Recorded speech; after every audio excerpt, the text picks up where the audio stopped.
سلوا التاريخ كم مجدا سطرنا على صفحاته وبه تغنى. سیکولریزم دې ته وایي چې دین له سیاست چې له اجتماع چې او له اقتصاد چې په عموم کې له ټول حیات او له ژوند چې جلا کول دې ته وایي سیکولریزم. د سیکولریزم تعریف فصل الدینی عن الدولة والحیات، له دولت او له حیات چې دین جلا کول دې ته وایي سیکولریزم.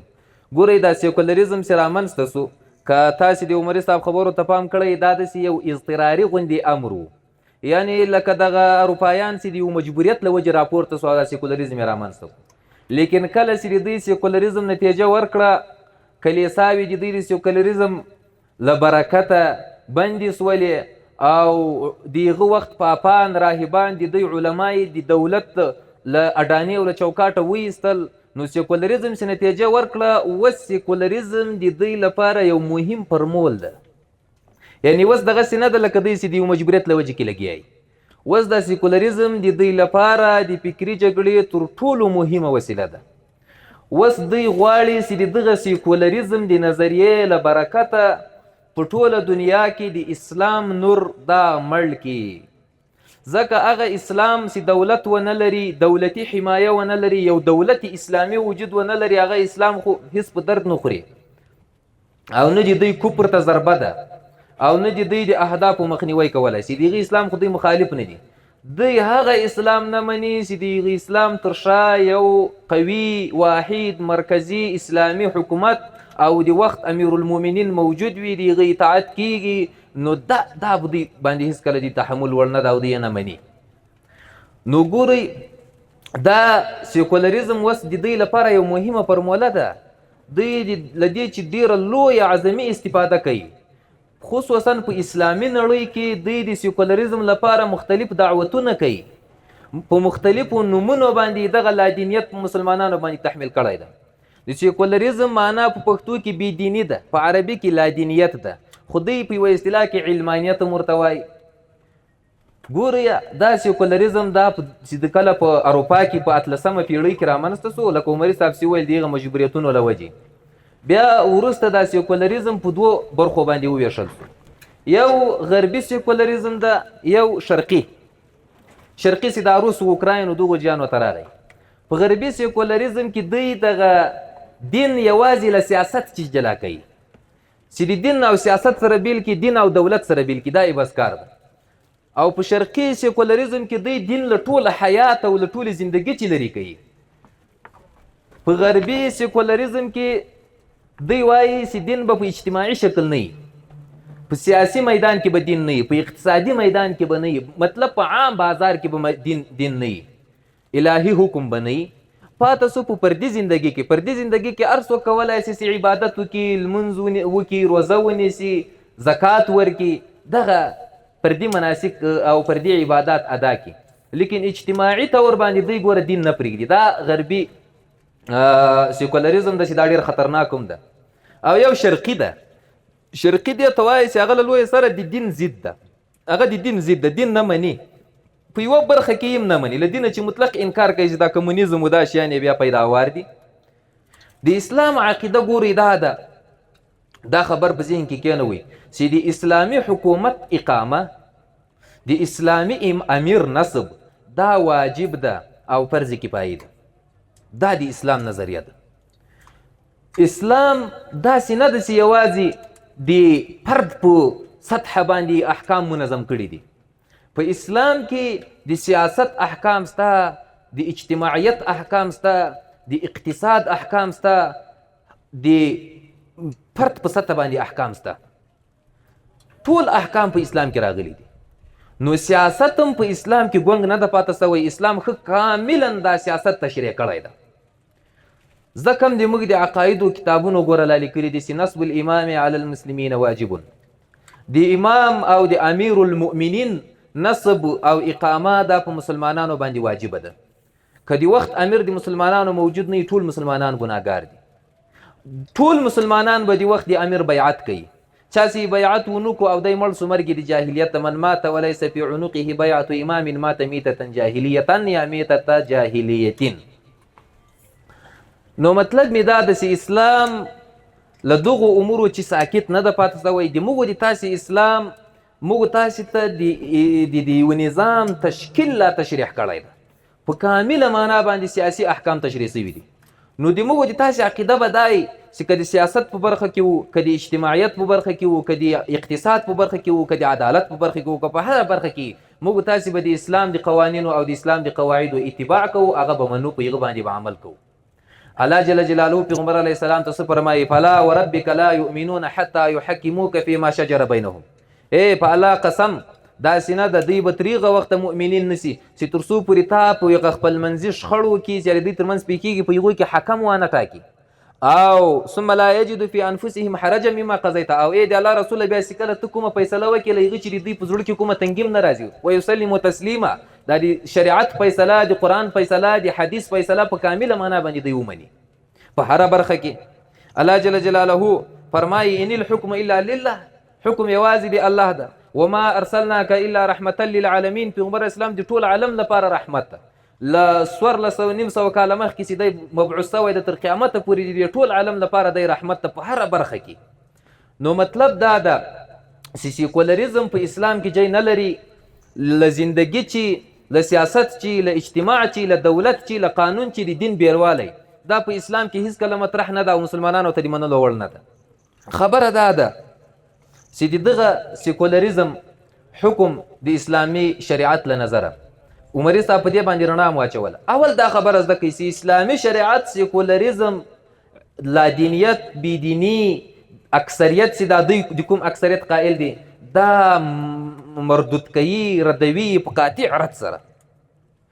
او د اسلام په اسلام کې د یو اسلامي حکومت اقامه دا یو ضرورت بلل سوی ده. دا د موږ د تاسې عقیده ده. ځکه که اسلامي حکومت نه وي د اسلامي قوانینو په اساس، لکه اوس چې په افغانستان کې اسلامي امارت قایم شوی، دا رقم حکومت چې نه موجود، د اسلام هغه عمده احکام د ځمکې په سر نه نافظ کېږي، لکه د حدودو اقامه سوه، د غلو مخنیوی سو، او د جمعو د لمانځه، د اعیادو د اخترو د لمانځو اقامه سوله، د زکاتونو راټولول سولو. دا مسائل بیا عمده مسائل په مسلمانانو کې دا بیا پاتې کېږي، عمده احکام د اسلام پاتې کېږي چې اسلام بیا بیا له دغو احکامو هېڅ کله د اسلام مصداق نه واقع کېږي، نه د اسلام مصداق بلل کېږي. نو اسلامي شریعت د دین جلاوالی له سیاسته چې په کلکه سره ردوي. الله جل جلاله وایي ونزلنا علیک الکتاب تبیانا لکل شیء، موږ په تا باندې قرآن کریم نازل کړی دی چې دا بیان د هر شي ده، هر شی پکې بیان شوي دي، سیاست پکې بیان شوی، اجتماع پکې بیان شوی، اقتصاد پکې بیان شوی، هر شی په دې قرآن کې بیان شوی ده. او دا قرآن کریم چې د هدی و رحمتا و بشرا للمسلمین، د مسلمانانو لپاره هدایت ده، زیری ده او رحمت ده.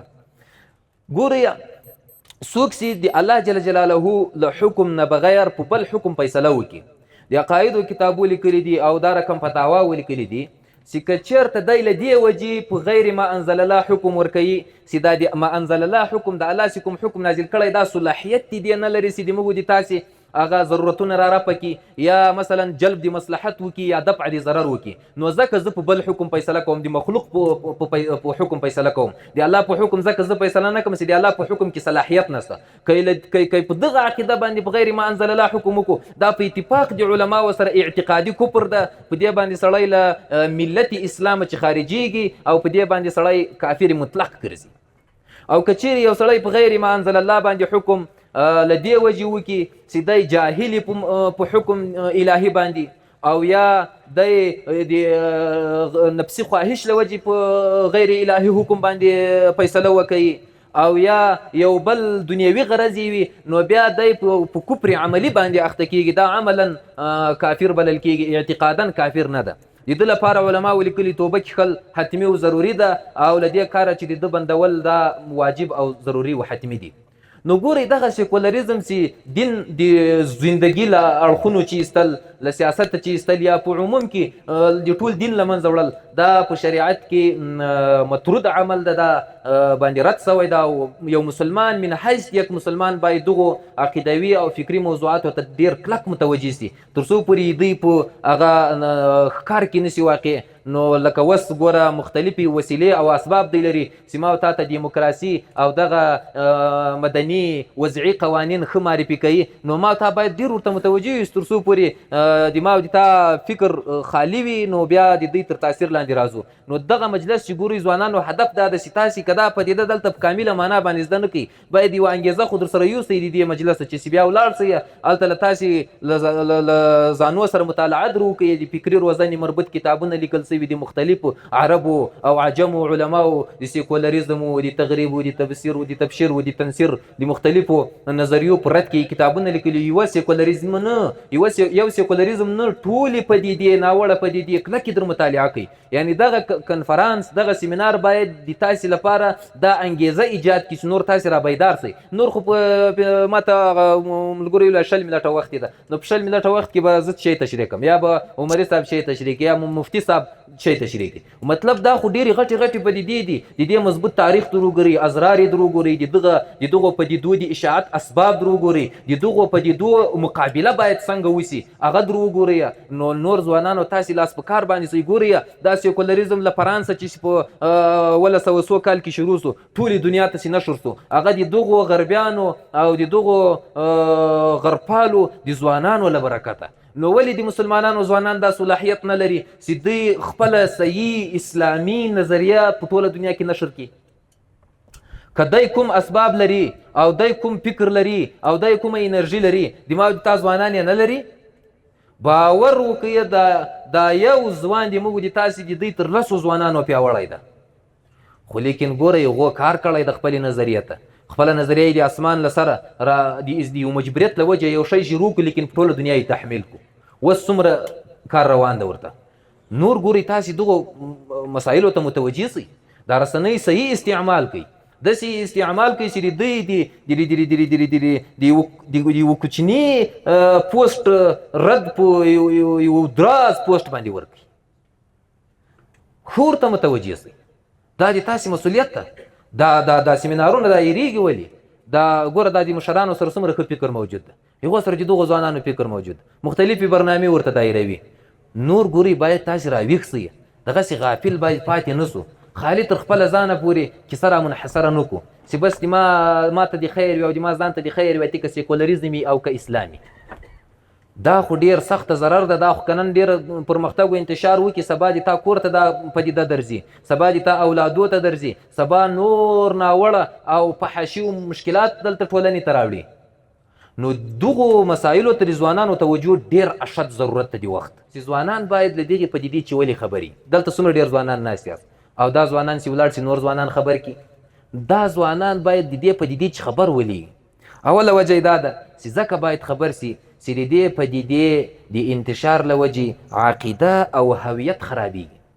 ما او تاسې کومه اسلامي عقیده لرو، کوم اسلامي هویت لرو، دغه اسلامي عقیده او دغه اسلامي هویت را خرابوي. نو ما او تا خو په اسلامي عقیده باندې څومره کلک ولاړ یو، سر هم پرې ورکوو په خپله اسلامي عقیده، لیکن سبا به خبر نه یې، په لاشعوري ډول به د تا عقیده له تا چې وړل سوي ته به په ځان نه یې خبر. نو ځکه باید ته د سیکولریزم له دغې ناوړه پدیدې چې ځان خبر کړي، تر څو پورې د تا دغه عقیده دغه عقیده د تا له داسې ارزښتونو چې داسې ته د عقیدې په جای سر له لاسه ورکوي خو عقیده نه ورکوي، د هغې عقیدې د ساتنې په خاطر باندې باید ته له سیکولریزم له دغې ناوړه پدیدې چې خبر سي او مقابله یې وکړي. او دوم دا ده چې سیکولریزم د فکري استعمار ډېره قوي وسیله ده، ډېره قوي وسیله یې ده. نو د دې لپاره چې ما او تا فکرا مستعمره نسو، نو باید له دغې پدیدې چې ځان خبر کړو. هر شی چې سړی چې ناخبره یې ګوره، که تاسو ته زه خبره کوس د دغه سیمینار په ځای زه یو خبره تاسو ته وکړم، که د دې سیمینار په ځای دلته دا سیمینار دایر وای چې سیکولریزم یې ما او تا ته مثبت شکل تشریح کولی، باور وکړئ چې د دې ځوانانو ذهنونه خالي وای، ټوله به د سیکولریزم مثبت انګېرلی وو. ولې؟ ځکه دوی خپل باطن کې شی نه ورته لري، اسلحه نه ورته لري، ځینې ناخبره دي، هغه نو تا ته بیا زهر د شاتو په منځ کې در تېروي. دا مې یو مثال درته ووایي. نو ځکه ته باید د سیکولریزم له دا ناوړه پدیدې چې خبر سي چې که خبر نه یې د فکري استعمار لاندې راځي، ته به ځان ته ډېره لویه لوټه ایږدې، خو لیکن سبا به په ځان نه یې خبر، فکرن به مستعمر ګرځېدلی. نو ځکه باید ځوان د سیکولریزم له ناوړه پدیدې چې خبر وي. او بل دا ده چې سیکولریزم ګوري اخلاقي فساد خپروي. ما او تا له اجدادو اوس نه له اجدادو را په دې خوا ښه اخلاق خپل کړي دي او د ناوړه اخلاقو مقابله مو کړې ده. د ما او د تا خپلو ورونو ته، خپلو ملګرو ته او خپلو اولادونو ته د ښو اخلاقو توصیه ده. لیکن که چیرته ما او تا له سیکولریزم نه خبر نوسو، دا ښه اخلاق چې د ما او د تا په جامعه کې حاکم دي، که فردي دي که اجتماعي دي، دا ټول په لاشعوره ډول د ما او د تا له جامعې چې کاږي، سبا به د ما او د تا جامعه له ښو اخلاقو خلاصه وي. ښه اخلاق په کې وجود نه لري. نو د دې لپاره چې دا ښه اخلاق له لاسه ورنکو، باید دا ځوانان د سیکولریزم له ناوړه پدیدې څخه خبر وي. او بل له دې وجې باید ځوانان خبر وي چې سیکولریزم د امت د تجزیې لامل ګرځي. امت په ډلو ډلو باندې ویشو. دا نن سي افغانستان کې د افغانستان ملت په دوو برخو ویشل شوی ده. نیمه یې تللي دي خارج ته، له هغه جې مختلفې غونډې او مختلف مشکلات جوړوي، نیمه یې دلته په افغانستان کې پاتې دي. دا تفرق د چا له برکت رامنځته سو؟ دا فکري ګډوډي او اختلال او انتشار او تفاوت د چا له وجې رامنځته سو؟ د سیکولریزم له وجې. او بل دا ده چې دې خبرې ته توجه پکار ده چې موږ تاسې څنګه کولی سو د دغې ناوړه پدیدې مقابله وکړو او له دې ناوړه پدیدې چې ځانونه وساتو.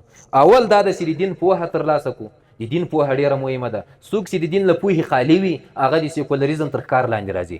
اولنی شی چې ډېر مهم ده د سیکولریزم په مقابله کې د ځوان لپاره، هغه د دین پوهه ده. او دوهم شی د اسلامي ثقافت ساتنه ده. کوم اسلامي کلتور چې په ما او په تا کې قائم ده، دغه باید وساتو. د اسلامي ثقافت د اساساتو د ړنګولو په وخت کې باید ما او تا ډېر حساس واوسو، تر څو پرې د اسلامي ثقافت له لاسه ورنکو. او بل دا ده چې کوم بد نظریات په موږ تاسې کې موجود دي، خدای نخواسته یا راځي، د هغو باید مخنیوی وکړو. که هر ځوان یوه بده نظریه ویني، که له خپل ملګري ویني، که له خپل مشره ویني، که له خپل کشره ویني، د هغې نظریې باید په کلکه باندې دفع وکړي.